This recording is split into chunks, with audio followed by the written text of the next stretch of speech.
Hello everyone and welcome back to more AEW on TEW 2020. We're on week 3 of August, still on our road to All Out. And we're starting off with our Dark, as Darby Allin defeats Brandon Cutler with a coffin drop. Cutler tears his quad. Good thing that Cutler is not really important. Darby Allin was the cause for it, so that could be a problem. Scorpio Sky defeats Pineapple Pete. Vipress debuts and defeats former champion Riho. Yuka Sakazaki re-debuts and Thunder Rosa makes an actual debut as Thunder Rosa picks up the win. Matt Sydal debuts and defeats Joey Janela. Keep up the debuts as Willie Mack debuts, and him and Matt Cardona defeat Kip Sabian and Shawn Spears. Eddie Kingston defeats Robert Anthony. Anna Jay defeats Taynara Conti. Brian Pillman Jr. defeats Griff Garrison. And to end off our show of Dark, Evil Uno and Stu Grayson defeat the Natural Nightmares. Our show of Dynamite begins with Cody defending against Jacob Fatu for the TNT title. Pretty decent match to start off. Jacob Fatu, that's fine. Nothing really problem there. Cody gets a strained bicep. After this, we get a double dose of debuts. Brandy Rhodes is in the ring shortly after the match. Basically, she has her own open challenge. She's taking over that. Jordynne Grace debuts. She's coming down to the ring. She's the supposed opponent. And before Justin Roberts can announce the match, more music hits. AJ Mendez, the former AJ Lee, walks out onto the ring. She has ring gear on. She has a mic in her hand. She's handed a mic, but she probably just walks out with the mic in hand. And she just takes in the pop for a little bit. And then she just says, "It's been years since I've last been in a ring. And I think it's time I return and use my return to in-ring action to propel this women's division to the top. Brandy, I don't really care for your Nightmare Family shtick, but I'm here to make sure you don't forget about me in the meantime." Did I make her heel? I think I didn't. I think I must have made her a face, but I was acting as if she was heel here. Those are not great bonuses for Jordynne Grace to have. And in the first match of two of these women's AEW careers, Jordynne Grace defeats Brandy and AJ after she defeats Brandy. AJ Mendez, she had her booked to look strong. Technically, it is a loss on a debut for AJ Mendez, but I really like Jordynne Grace. I think she'll be a good fit for the team, good fit for the AEW women's roster. Following this, Pac defeats Christopher Daniels in a match that was really good. I thought Daniels would be too old to get a good match out of Pac, but Pac can get a good match out of anyone. Afterwards, he gets a mic and he starts speaking. He says, "MJF, you little prick. You think you can just get one up over me? You think you can just waltz in and take a title shot from someone who rightfully deserves it? Get your ass in line, Friedman. At All Out, the Death Triangle are going to make themselves known to the entire goddamn world. I will walk out as AEW World Champion. Ray and Penta will come out as the Tag Team Champions. There's not a damn thing that any of you lazy sons of bitches can do about it. Moxley, you're going to accept my challenge at All Out. No ifs, ands, or buts. You know as well as I do that I am the most deserving man on this roster. If you don't listen, I will tear you limb from limb." Pac really wants to get himself into that main title hunt. MJF, he had a huge promo on basically everyone. I don't remember if he mentioned Pac, but MJF had his huge promo, and now Pac, he wants to throw his hand in the ring. He wants to get that challenge from Moxley. Um, we'll have to see how Moxley responds. He still hasn't been seen yet on Dynamite, I don't believe. So, we'll have to wait and see what Moxley's response to that is.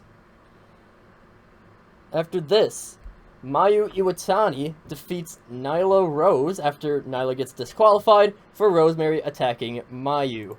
Rosemary, she debuted, actually pretty good pros and cons, adequate gimmick rating, and Mayu, despite having like 10 or 15 less pop than Nyla Rose, outperforms her because Mayu is really good.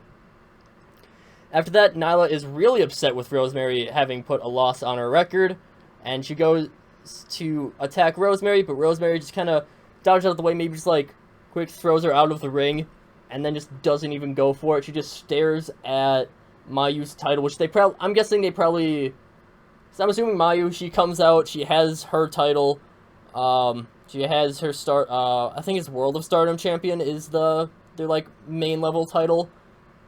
She has that, then like when she's going into the ring, she hands it off to someone who like puts on the ring announcer table or something, just so that she has the title. Rosemary's kind of just looking at it, gives like almost a creepy, weird, like in love with it smile. You know, even though she's not part of Stardom, it is a very shiny belt and a very star-shaped belt, which means Rosemary wants it, I guess. And then she just kind of leaves Mayu. She's still down in the corner. Yeah. After this, Kairi Hojo defeats Deonna Purrazzo, another new debut. Kairi breaks her ribs. Lots of injuries, but honestly that's better than the last time I tried this, and I found out that I didn't have my mic set up. That was a fun time.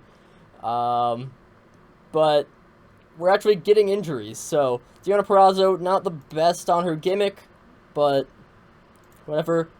Yeah, I know, Kairi broke her ribs. Then Tenille Dashwood slides into the ring. Well, I've set the wrong people to visible, whatever. She helps Deonna to her feet and to deliver a tandem attack, probably just like a super kick. And then Tenille, she takes the mic that she probably like dropped on her way inside the ring. And because this is, I think that last match actually started right at the 60-minute mark.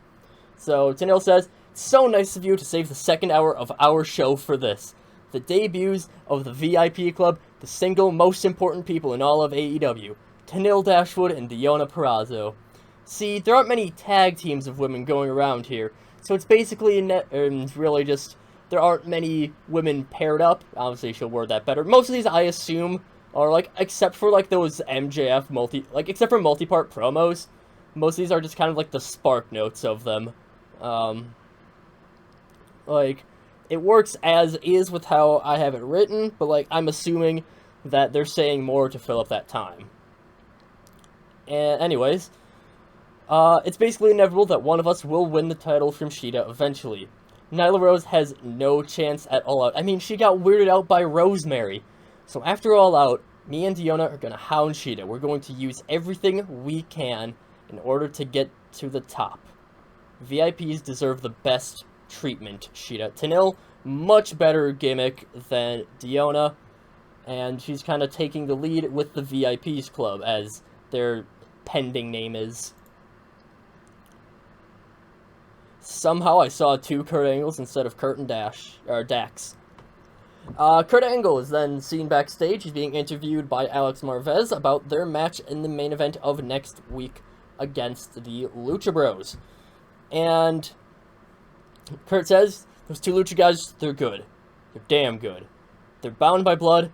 They've admittedly got us outmatched in terms of mobility. But that's the thing, Alex. Just in mobility. They can move fast, sure, but they don't have the chemistry, the constant mindset for the game of tag team wrestling as Dax and Cash here. Plus, Dax and Cash got a bond that's better than blood. These two have wrestled together for years, and they know exactly what the other is thinking, and what the other one is capable of at any point in time. Plus, they got a legend in their corner, though I don't think I'll be able to help much. We're looking forward to her next week, so we can take that contendership to All Out. All Out, in 2.5 weeks' time, we have another 2 Dynamites and Darks before we get to the pay-per-view, so a little bit more build-up there.